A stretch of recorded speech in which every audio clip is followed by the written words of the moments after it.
Okay, so we're going to start with I love serving this with buttered egg noodles. This recipe also would work great with wild rice or mashed potatoes. If I can get the noodles open, we'd be in good shape.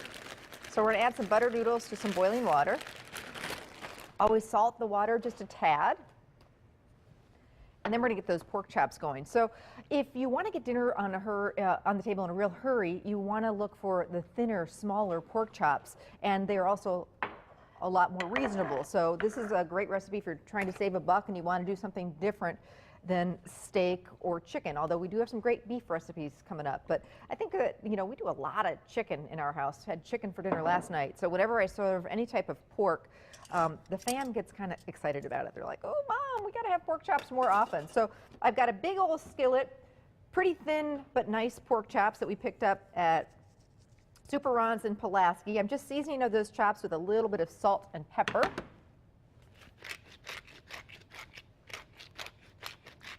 And then you want to season both sides of them. I'm going to get them in a smoking hot skillet. This is the sound you want to hear. If you don't hear that sound when you put the chops down, put one chop down. If you don't hear that sound, get the chops out of the pan and wait for it to get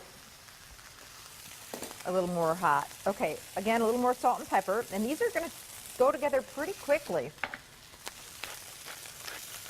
So we were up at the cottage this weekend, and I was born up in a small town in Michigan. It's called Petoskey, Michigan.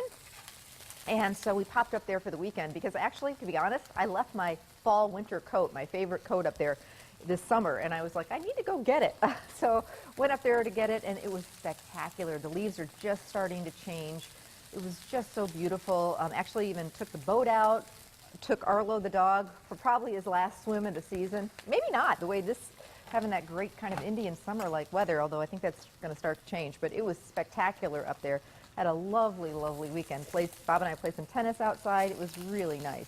So I'm just waiting for a little bit of color on those chops, and I'm going to get to work on cleaning some mushrooms. I think that's another reason why this is one of Bob's favorite recipes.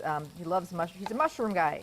So pork chops and mushrooms, the key to his heart. So I'm just cleaning up these mushrooms a little bit, and I did want to tell you that our big night out, we've got another one coming up in November. We're going to put all the details on our website, hopefully in the next couple days, but it's coming up in mid-November, so mark your calendars. If you've been to our big night outs before, you know how much fun they are. They are a hoot and a half, so please join us and go to our website to get the details on the next big night out very, very soon. Okay. So I'm just cleaning these mushrooms, and I like to, instead of running them under running water, I just like to take a damp paper towel or a damp, clean kitchen towel and just clean them that way. All right, these pork chops are ready for a quick flip. They've got some nice color on them. That's what we're looking for. And I'm going to slice up the mushrooms. If you wanted to take a shortcut on the mushrooms, you can just buy them already sliced. I get questions a lot about pork. People love pork, but they don't like that sometimes it can be a little dry. And it used to be forever, we'd cook it forever and a day growing up, and, you know, kind of tasted like an old shoe. It was very, very dry. Well, my tips for keeping pork really more juicy and tender, a few of the ways I do it is if you're grilling, especially if you're grilling marinate pork, any type of pork, loin, pork chops, pork tenderloin, I always like to have some sort of a sauce with pork, because pork naturally, especially these days, is so incredibly lean that some sort of a sauce with it will also help with that. And then don't overcook your pork. 145 is the magic number you're looking for when it comes to cooking pork. So these are going to cook very, very quickly. In fact, I just kind of use my fingers and I can tell. And they're going to go back in the sauce to cook a little bit, but these are done. But if you're doing like a roast or you're grilling pork, just use an instant read meat thermometer, and the magic number you're looking for is 145 degrees. Once it reaches that temperature, you're done. Get it off, or get it out of the oven or off the grill. I'm adding a little bit of butter, and in go my mushrooms and onion. But anyway, and then if you're doing a big pork roast, either on the grill or pork tenderloin, let it rest for about 10 minutes before you slice it up. Now, you don't have to do that with these chops, but that will really help keep the pork nice and nice and moist, or those tips. Don't overcook it. The pork producers came out with that magic number 145 not that long ago, and they really lowered the temperature. So we used to cook it so, you know, it was no way to keep it tender, but now we don't have to do that anymore. So I'm just quickly sauteing. Oh my gosh, Anne, how good does that smell? Oh my goodness gracious. My mushrooms and my onions. And I'm going to beg my producer, Abby, to get us pictures of her new baby. Baby Hudson came along 2 years ago, and now we have baby Colston, that was born early summer. So 2 boys, and they're starting to get on good sleep patterns, and we're really excited to have her back. So we'll get you some pictures, I promise. Okay, now to this, we're going to add 1 can of cream of mushroom soup to really get some great flavor. And I'm using some chicken stock to get the brown bits off the bottom of the pan. It's going to create a delicious pan sauce to go with these pork chops. So the 1 can of cream of mushroom soup. I know it. You could certainly use like the light or the low sodium cream of mushroom soup. All new show tomorrow. Our new season is here. We've got some fun stuff planned for you. Tomorrow we're celebrating beer and cheese, Wisconsin favorites. I've got a steak and beer chili that's out of this world. We're also doing a cheese souffle, so make sure and watch tomorrow. Hopefully maybe we'll have some more details on our big night out. A little bit of soy sauce. So you notice we didn't add much salt except for the pork chops, and the soy sauce is not only going to add salty flavor, but also some more flavor than just using salt.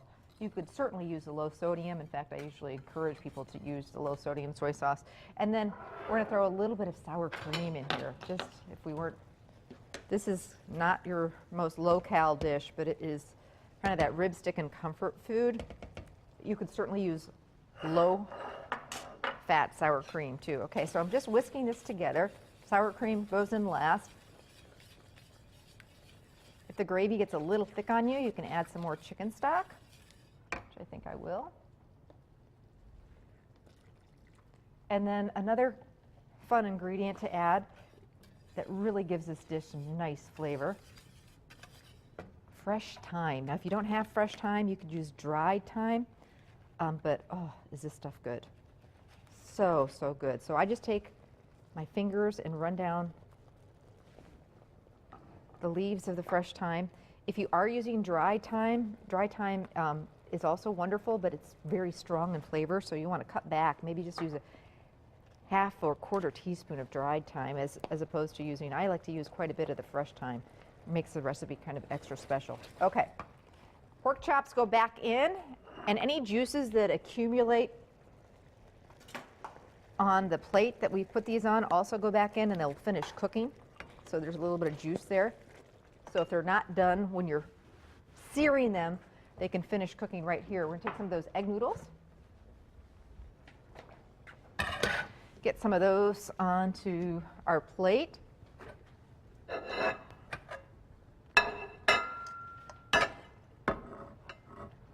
And like I said, this is kind of my favorite side dish to serve this with. But if you prefer mashers or rice, all good. Let's get some of the mushrooms and the gravy. Oh yeah, now we're talking. Greg, my director, is, I know, pretty excited about this dish. I can tell. He says he's drooling. This is a guy's dish. This is definitely the key to a guy's heart, except I actually love it too. Okay, so then we'll garnish with a little bit of maybe parsley. Just a little parsley on top, and this is a winner. Great weeknight quick fix too. I mean, this is done, like I said, we did this in 12 minutes. So 12 to 15, 20 minutes max. Serve it with a nice salad, and you've got a great quick weeknight meal, or a nice weekend date night meal too. Recipes on the website. You can also pick up this recipe at Super Runs in Pulaski. We love that store. Thanks for helping sponsor the show. You can get some of my recipes right there. Coming up, More new ideas and recipes. We're making a beef saute, which is kind of fun, with a dipping sauce and more. So stay with us. We'll be back.